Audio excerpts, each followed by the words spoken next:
Bonsoir, bonsoir, bonjour. C'est Congo News 24.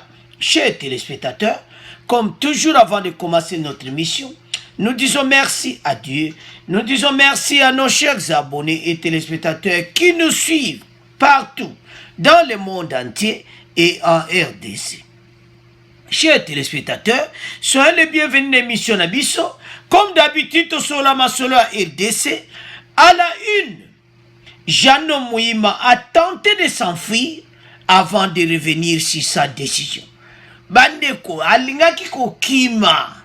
Boyibi kaka, ba frontière est bloquée. Alors, mbalamoko avocat d'ailleurs avance. Alobi kaza malade. Ndebozo mwana photo wana. Balobi aza malade. Alors, toko développer mon émission la biso. Deuxième point chez téléspectateurs. Ezalaki somo. N'a parlé du peuple. Donc, peuple nyonso akitaki ko bakokota te, peuple aye kotia mobulu. Ba vandeli bango kuse. Alors, baza koyemba banzembo, bokolanda be extrait somo chez téléspectateurs. Alors, toko développer une émission so ba loi ya minaku oya bimisaki, peuple alobi non. To yebisaki binoke, bango baza combien? Oh 500. Peuple aza komi. Boko kana peuple te. Peuple alobi toboyi yango. Soki toko lala wa. Toko lala awa. Eza ya kuyinda. Toko développer en émission na biso. Troisième point chez téléspectateurs. Oeza somo. FCC sort de son silence. Balobi et babimi. Nemi. Porte-parole de Kabila. Aye koloba. Eza somo bango balu bazo condamné nde batu basali mobulu et d'autre part balu ba comprendre ki makambo to sala te me bakoka te donc yindeli bango. Alors toko yoka message à la Kabili bongo toko développer une émission à ce chez téléspectateurs. Alors chez téléspectateurs boyem sa bande ko nyonso bazala connecté pour émission bandi. Alors, premier point oyo eza ya Jeannot Mouima.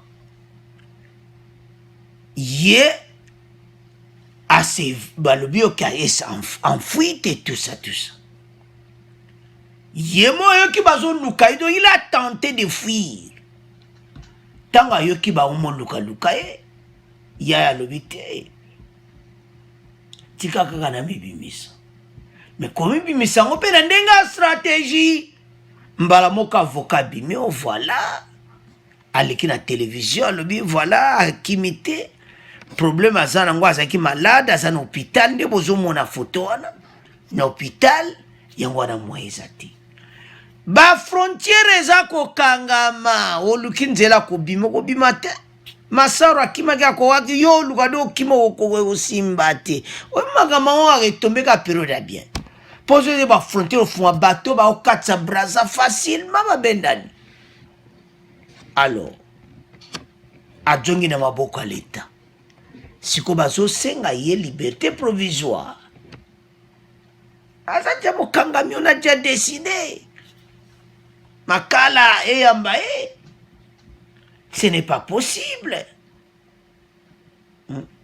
Le samedi 20 juin, lorsque la télévision nationale lance son direct depuis la prison de Makala, les téléspectateurs ne pouvaient alors comprendre l'étrange absence de Jeannot Mouima sur les bancs des accusés. Lui qui, au regard de la tournure des événements dont Azalaki Pena na Kameri. Partout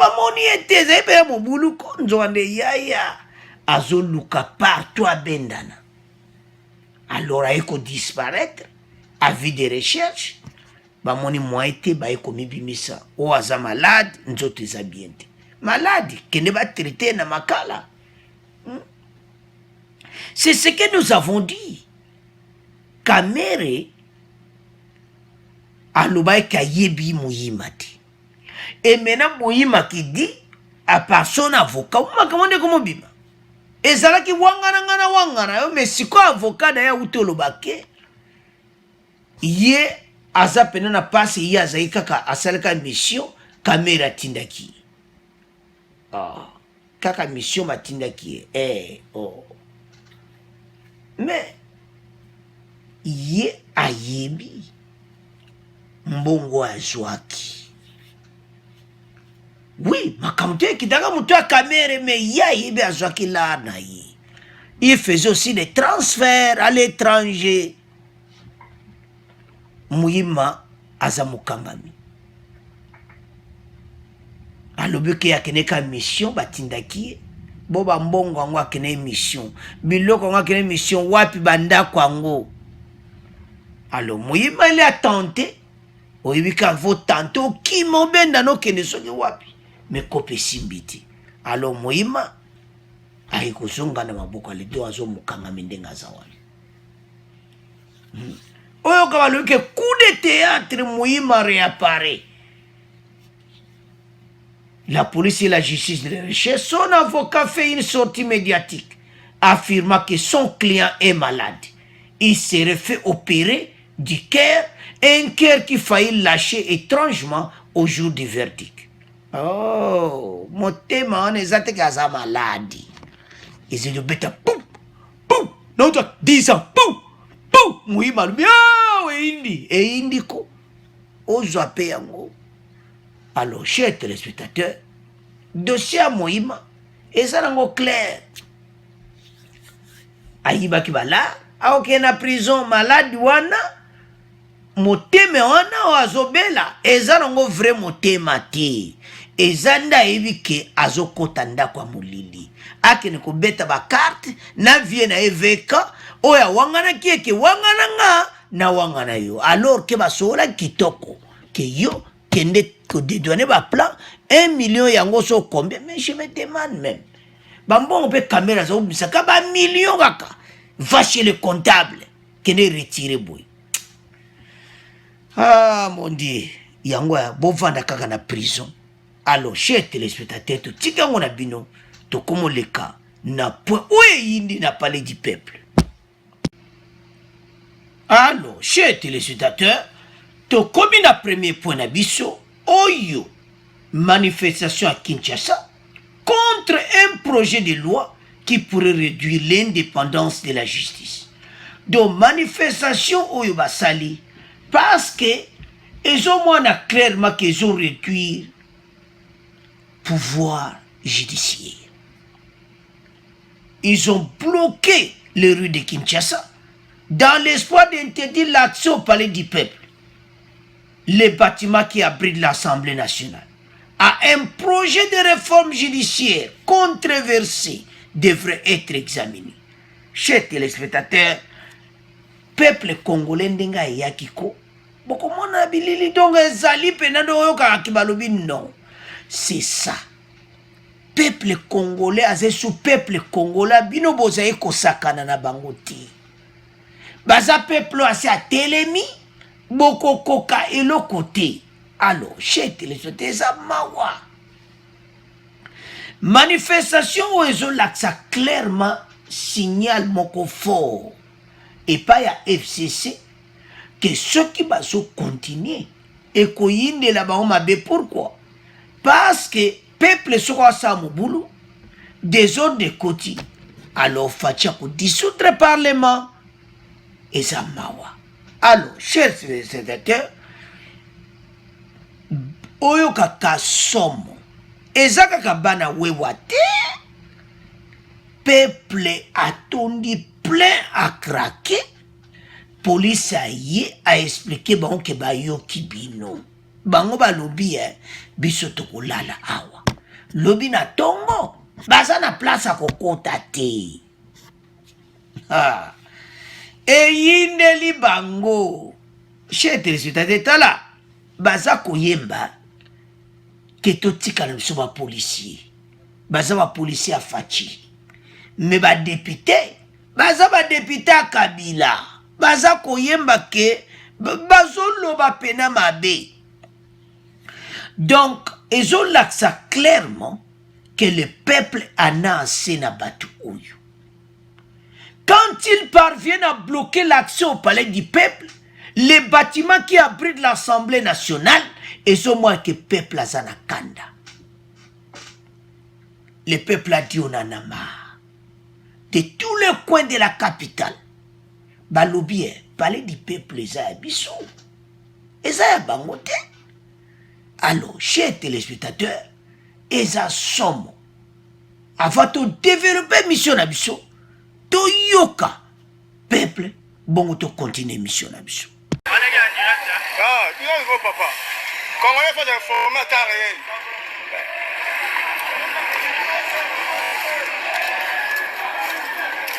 Comment député, tika policier. Il n'y a pas de policier fatigué. Il n'y a pas de policier en boka. Vous avez la police en boka. Vous avez la ville. Député Moïse Binet, tu es le milieu.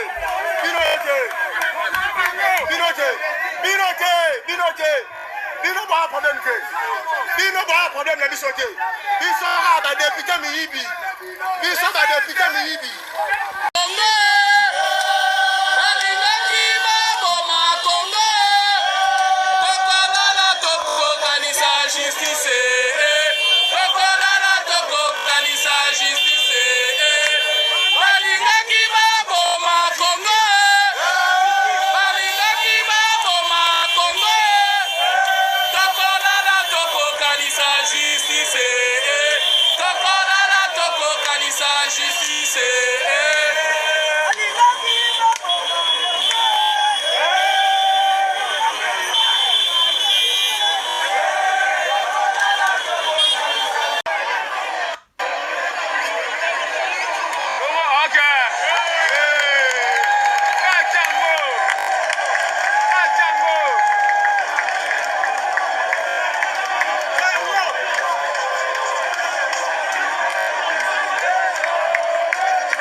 Envoyez de cœur s'il vous plaît, motia ma cœur.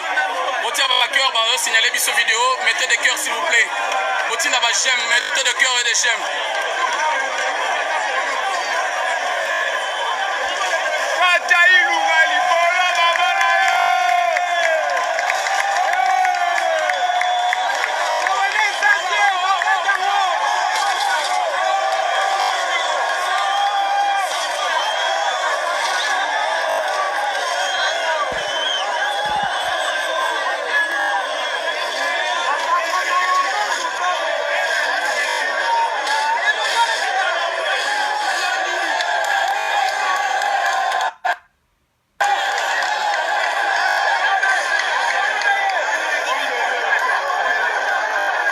Eza Somme, donc bakati pendako, bakati linga penda donc, non eza pena mobile. Bon FCC pena bazo kata pena longi ya ilinga penza, le premier ministre à FCC.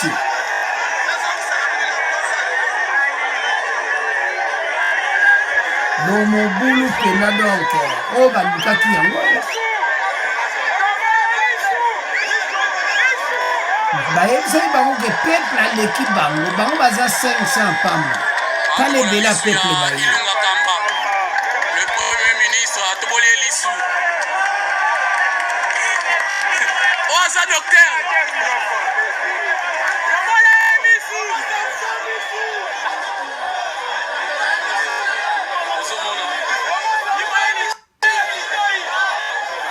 Kaka rassemblement na palais du peuple. Donc baza na place à kokota te.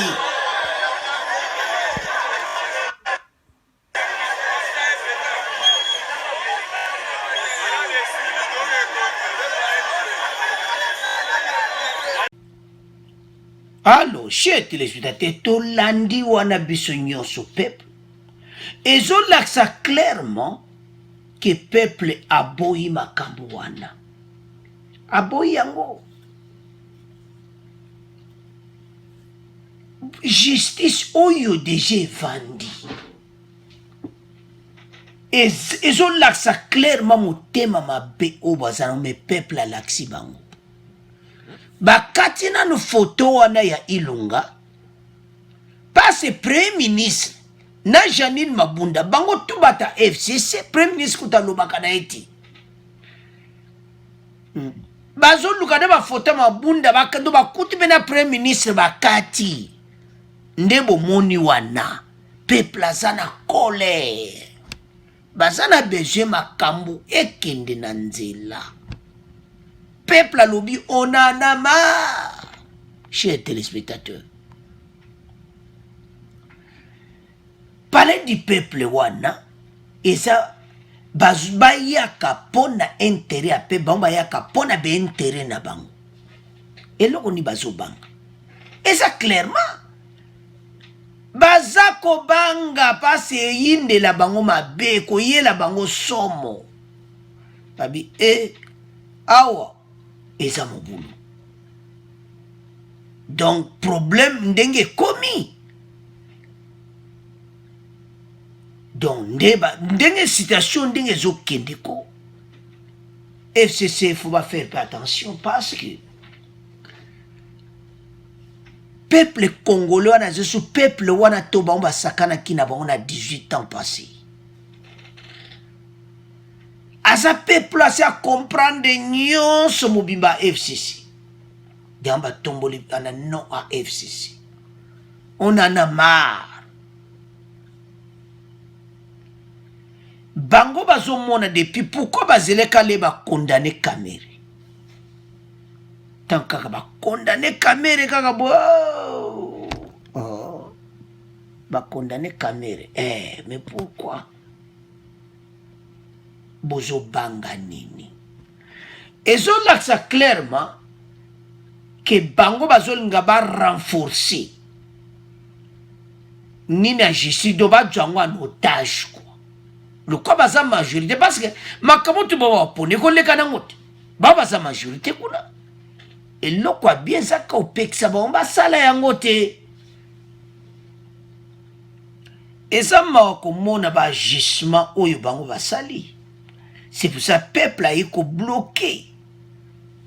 Bango, bakota tiko tchape na mobulu donc, baluku de barola la wana. Alors, chers téléspectateurs, pour te progresser, Toyoka, les sous-suba extrait oyo, bon, to continue mission. Ministère de l'Intérieur. Le nouveau bâtiment qui a été érigé pour le ministère de l'Intérieur est là. C'est le bâtiment que vous voyez. Et de l'autre côté, c'est l'Assemblée nationale, le palais du peuple.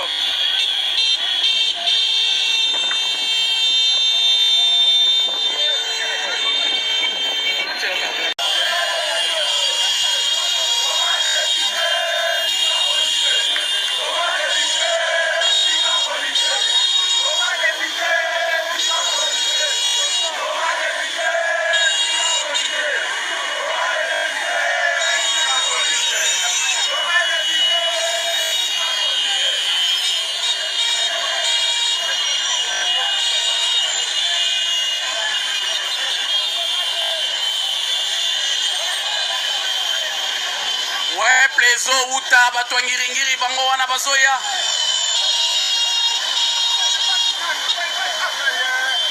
Mais oh eza somme. Donc FCC balika ba problème siko pena ba moni yango. Siko pena ba yo vivre yango pena siko. Bana wewa félicitations. Oh Congolais atomboka kate to ebisa bino ke soki to ye mabe to yaka mabe. Lelo to bimi pona ko sala mobulu te. Mais so to lingi to sala mobulu e ko sala plus pire. Lelo eza kaka pacifique. Maman nangaye état de droit oh ya Kabila zonga na Rwanda Mabundi avimbi mabundi. Minako ameli jambalangwe. Oh yeah yeah. Ah bon bah tu vas mitu kamai.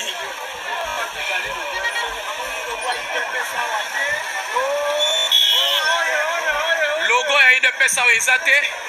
Oh logo ya nini aweza kaka elembo. Aweza kaka pona Congo.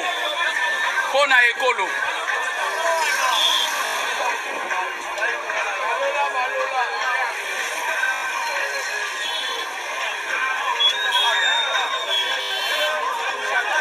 En plein boulevard, vous imaginez que en plein boulevard, il y a des déchets.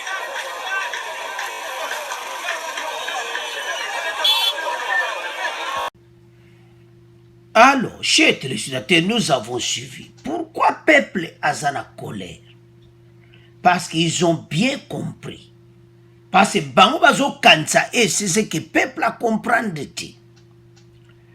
3 propositions de loi sur la réforme judiciaire. 1. La proposition de loi organique modifiant et complétant la loi organique du 11 avril 2013 portant organisation, fonctionnement et compétences des juridictions de l'ordre judiciaire. 2. Proposition de loi organique modifiant et complétant la loi organique du 5 août 2008 portant organisation et fonctionnement du Conseil supérieur de la magistrature. 3e point, la proposition de loi organique modifiée complétant la loi organique du 10 octobre 2006 portant statut des magistrats. Tobana no aliboso. Selo bango, balingi makambo nyonso avant bango basala, bakende pas ministre de justice kojwa neti permission nango, donc yé pas kotia injonction que le kambo to salate, donc indépendance penda elongwe. Wana na 1. Surtout qu'il y en a 2. Oya fonctionnement conseil supérieur de la magistrature. Ba yebite Fachi aza commandant suprême de la magistrature. Bango bazo tchake ministre de la justice a comme vice-commandant ya magistrature. Mais na so yebate batuyo. Et c'est mi tuna bango pena. Na bate o bazo résoudre le bin de komoko. Est-ce que vraiment bateau alors sotali? Ce sont des gens qui ont étudié. Constitution beaucoup changé. Alors, 3e point. Donc, magistrat mo boba jibre mbala moko ye ministre de justice ale alongoli mbala moko. Dictature bango balinga baya nango bakutani nango. Chers téléspectateurs, eza somo.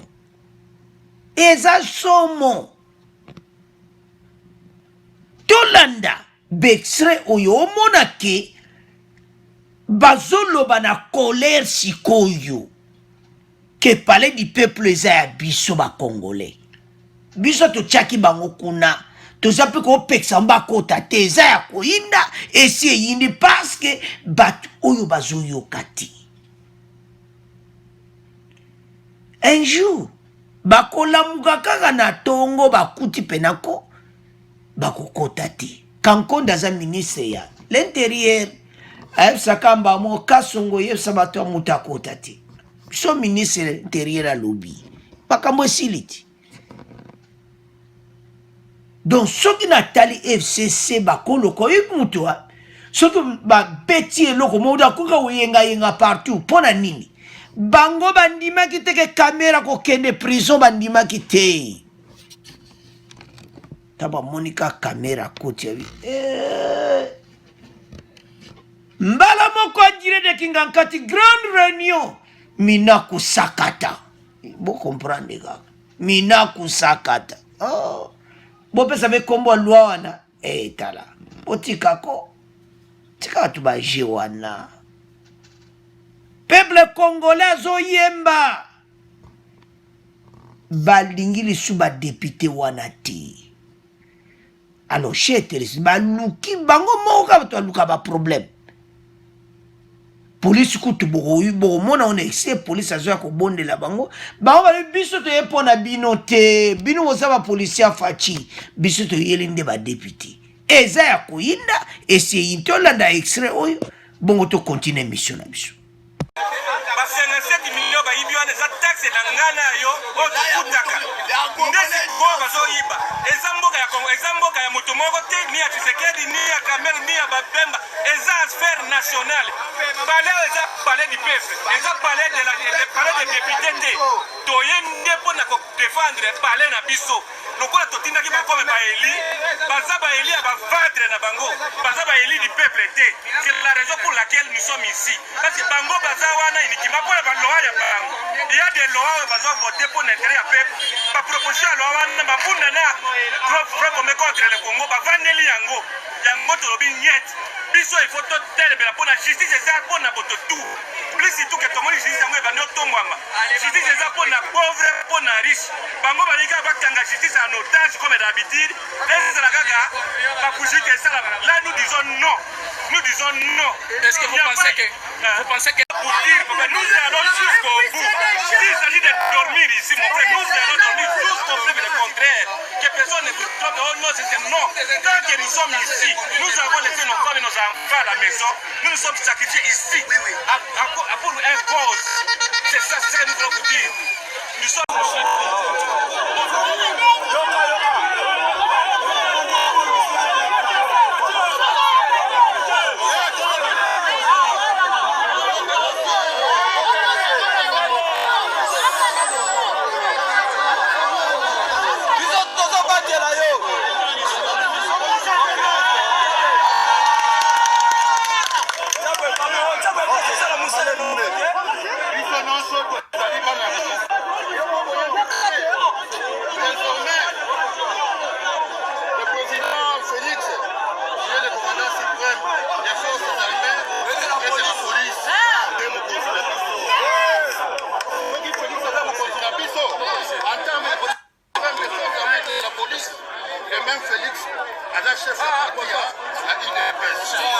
vous voyez que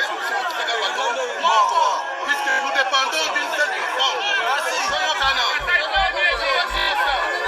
nous dépendons d'une seule personne. Dans la mobile latino, en tout cas, il ne peut pas décaler. Il ne peut pas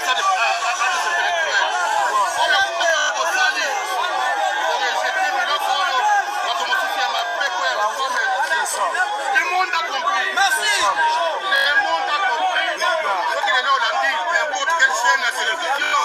Le Congo est des zones où on a fait le Congo. C'est quoi ce que vous avez fait? Le monde a compris. C'est quoi que vous avez fait? Quand vous avez dit non, c'est pas pour ça. Puis votre rôle, on a fait la biseau.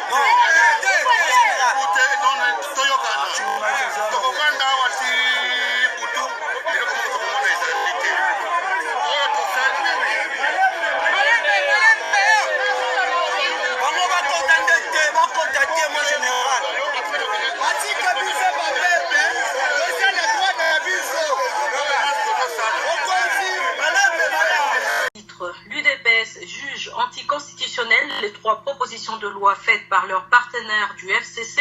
Selon son porte-parole qui s'est confié à Radio Okapi ce mardi, ces propositions de loi laissent voir que les FCC a l'intention de museler le pouvoir judiciaire et ne favorisent pas l'érection d'un état de droit. Simon Kalenga, porte-parole de l'UDPS, le dit au micro de Blaise Chindani.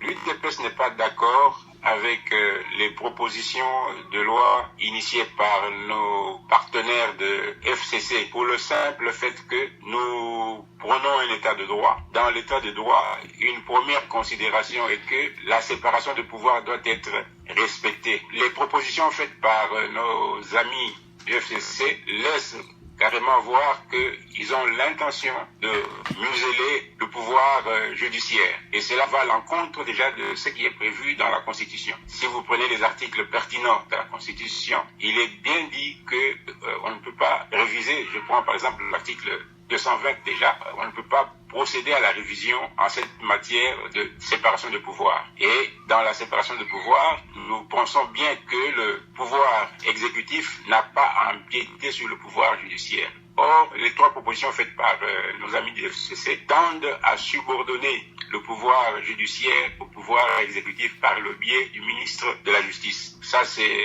contraire à ce que nous attendons de l'état de droit. Alors, chers téléspectateurs, tout l'andi peuple, balobi na bango clairement que place wana ndako neza ya binote. Kuna commenté coup de mini ya zete metozo loba awa. Eza point oyo. IDPS va soulever. Eza contre la constitution. Que miye ministre s'agissait comme commandant suprême peso ya magistrature. Alors, tout l'année clairement IDPS va expliquer yango bien. Que o ba on ba sa les a yango te. Et ba kutani père. Bosana coalition. Ezo sa IDPS fait pas si. Coalition ngo ya ndenge nini bande kuna ngai. Toloba te coalition ya ndenge nini. Coalition yako bloquer oyo muninga tozana ye. Facha ina makamba kitoko bomba zo bloquer yango partout. Partout. Do ba sala be intérêt mabumu na bango bazonu ka ba $2000 ba baxela bango wana. Bozwako. Alors, eza vraiment contre la constitution makambo tuba osala. Le peuple a télémeli bango. Na ndenge makambo ezo kende ko benda ba dernier de dossier. Peuple abana kolala wana, balobi to ko vanda wana ba ko kotati. Alors, so tali chers téléspectateurs, au tali makambo vraiment ndenge ezo kende zo mwana clairement que peuple a comprendre bango. Ma yele na bango eswili. Tozo na pona FCC boko yoka bango. FCC pena ma yele sili bango. Basa donc baso bate pai wapi akobanda et pai wapi akokene mais tozo na pona toli ko bebisa nguti. Alors, chers téléspectateurs, mboka mo ba kiti na palais du peuple. Pour mona masse bakangi ba FCC bango tala, bozana bino so 400 so 500 ko. Boko kokana peuple oti. Tandi ba tondi wana plein. Na sepe na policier bolandi fatia président na biso. Monde yo kibino. Policier zo sola kitoko ozonga pale tout ça. Ba le bité ba koko tati eza somo. Tala. Oyebi batu oyo balukaki ba problème pa ba congolais. Mais dans 21e siècle te. Na ndenge peuple a comme évolué. FCC bazana problème sérieux. Wana kaka na makamba seni bakozana place te. Oyeki peuple azo toko tikela bango ata tenter. Ta ezate bakotikela bango. Eza somo chez téléspectateur eza ya koyinda. Donde baza wana bazo lukelo ni akobaluka kote ni bakobanda kop makamango eza ndeni. Boyoki pays de paix c'est clair. Eza inconstitutionnel, eza na constitution contre la constitution. Eza somo. Eza mawa.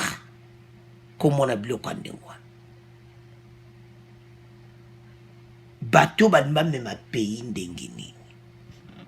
Balingi ba bebisa biso makambo nyonso mais kosimba te.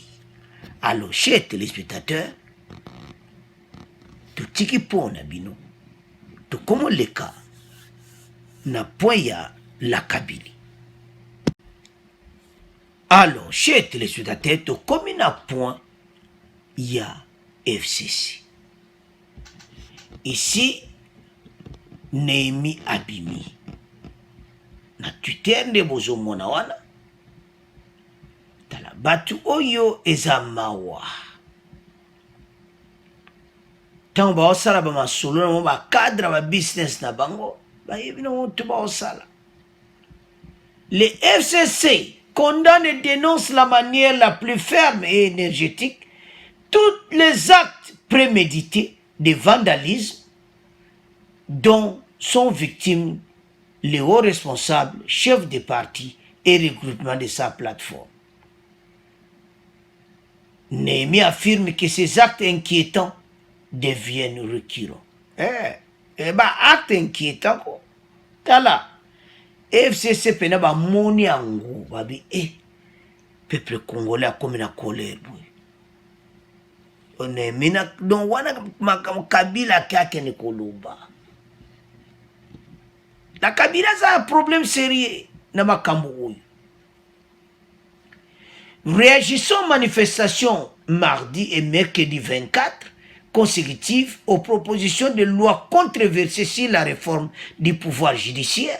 Le coordonnateur du Front commun pour le Congo, Néhémie s'interroge sur les motivations pour lesquelles leurs partenaires du cash laissent leurs militants pratiquer la politique de la terre brûlée alors qu'ils ont une parcelle du pouvoir. Tala FCC oyo bino bosakana eko tant o lisusu te. Kabila as peuple congolais moni pasi toloba siko vraiment clair Néhémie. Ce peuple a beaucoup souffert pendant 18 ans. Impunité n'impunité. Il n'avait même pas la parole. Et maintenant, ce peuple-là, Fatia Pessi Bango liberté d'expression, Ayeli Bango état de droit, FCC Boya Koyebisa Biso que voilà, et tout ça, bla bla bla bla, donc vous condamnez un mot. Vous condamnez quoi? Tala. Boye Baki. De toute façon, vous avez bien compris. Parce que la tutelle nos commis affirme que ces actes inquiétants. Les actes inquiétés, Bino, oui, bien sûr. Bino Batouoluka, vous avez vous-même cherché tout ceci. Peuple Lingaka Bino Makambozo Salate. Le peuple a quitté n'a parlé du peuple. Et puis, lui, beaucoup mikolo, yo ti, beaucoup longola, ba loi na bino, beaucoup tati. Ba décider, ma belle. Peu baso le monde a colère. Ils sont parvenus. Ba kata na photo ya Ilunga. Bazo ba photo na minoso bazo ba ko kata ngonda mundam. Peuple na ba tonda ki on a zaka IDPS. C'est tout le monde baza en colère. Batba parti même Sid Koutou. Et Sid Koutou il a fallu nous supporter yango. L'indépendance de la justice.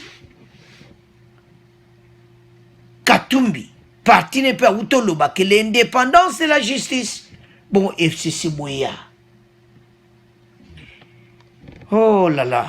Ezam mawache téléspectateurs comme mona façon FCC va se comporter.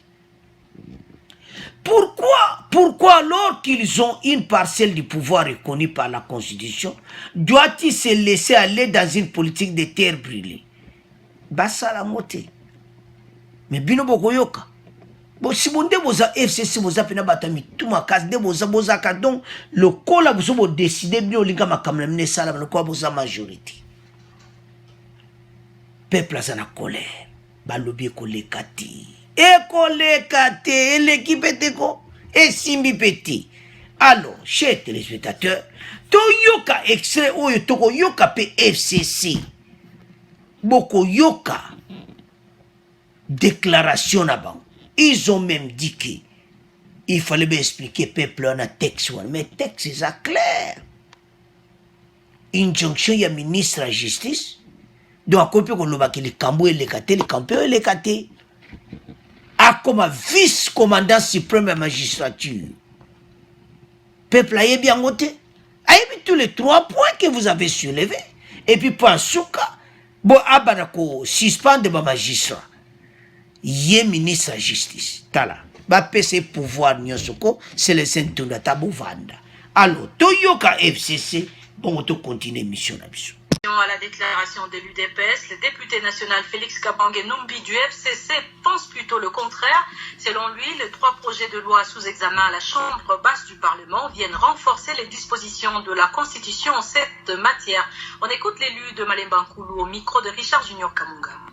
J'invite nos amis de l'UDPS et tout le peuple congolais à relire la Constitution de 2006 et la Constitution de 2011, l'article 149. Cet article est sur l'indépendance de la justice. Le pouvoir judiciaire est indépendant du pouvoir exécutif et du pouvoir législatif. Et on cite maintenant le pouvoir judiciaire qui est indépendant.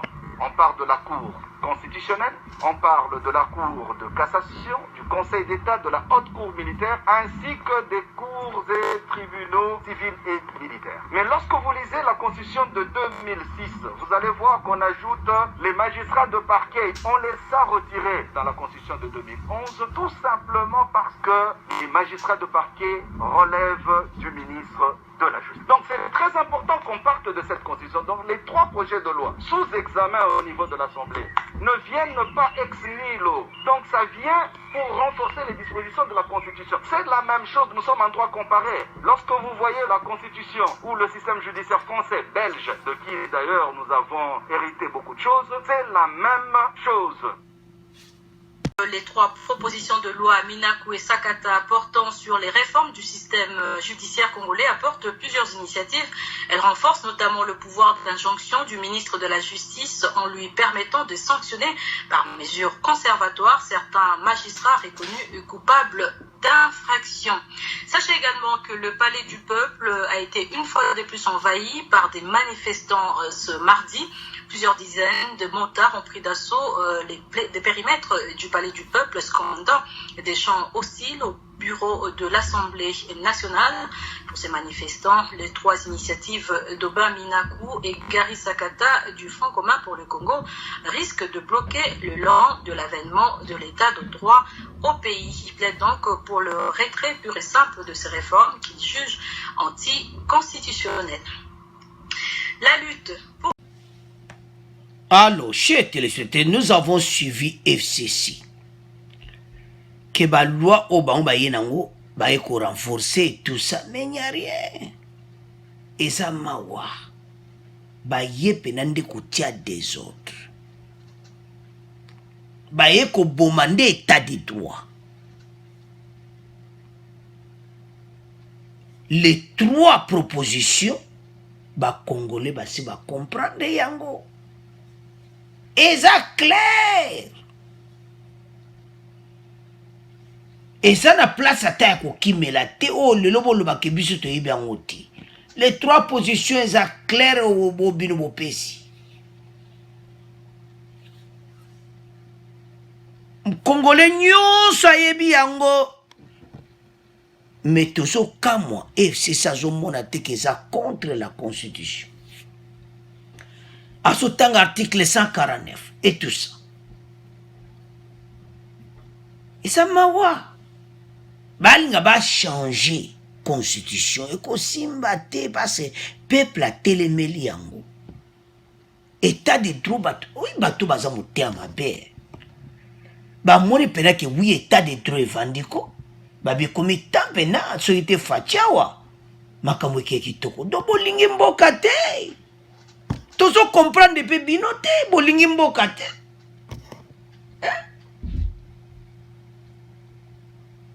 Donc, tant ba monika ke mbaba kumo kanga bato biye bisape wa kanga bise ba okanga binoko. Bon mon peuple ndenge ba yeli bino na palais du peuple, ba lobi palais on eza binote. Ba komani palais du peuple. Ba ngoto batinda ki bino kuna. Do sobo salme bebe ko peksa bino moko date eza ya ko inde si indi. Ba sapena ba motona bango. Bana wewa colère bazaki nango tala FCC bazana problème sérieux ndeto landi mutu na bango wana eza mawa ba congolais bazo comprendre les 3 positions ndeko zomona bana wewa ane belé baza ba D6 bazé belé wana kokase po zo pousa moto nde musale zate mais bayebi nyonso ils ont tout lu yamba ekovandela bino wana mboka moye ekodekole comment les États-Unis d'Amérique bapays nyonso bapartenaire baomona pays ezodekole te parce que motu moko avandi wana azobloke tout kala te bakokende ndako ya molili bakokende bokomprendre kaka pourquoi tukobloke mboka boye pourquoi peuple vraiment tala ndenge ezosala bango pasi baza na besoin mboka edekole bainvestisse baya mais tala désordre donc mission na bango kaka faci afoire so faci afoire nango 2023 nazoyeba te so eloni nanongo akovote bino bafoto boyibaki wana oyo batiaki bino kotia nanga tie yango booluka posa seni me mbala eza benda bika te mbala oyo boza na problème sérieux mbala so FCC pena 2023 bobimi na 5 députés te bomoni pena bobimi na 3-4 députés au monde état de droit vandi ndenge seni wana pe kovanda avec Faci tout est possible que mayu ezala te donc bino tout moto akovote bino aza te talaka peuple montane pe nde bozo au monde bakomi wana non au FCC wana bata Lubumbashi non au FCC Lubumbashi est kotanga te baza contre FCC amabe alors les amawa chez téléspectateurs comment a été bango bazoya baolo ke bao condamner des peuples à sale mobulu esilite bana wewa bazawa na bazana bino tsika baya tina ba parler na bino baolo ba kosa mobulu ti bango kaka marche balo ba policier te to yelinde ba député bazo ganga na ba vidéo wana alors chers téléspectateurs to comment on a fait une mission na biso merci na ndebo lande mission merci pour na commentaire na bino alors esali esengo komona ete ba congolais ba telemi abonnez massivement au revoir à la prochaine.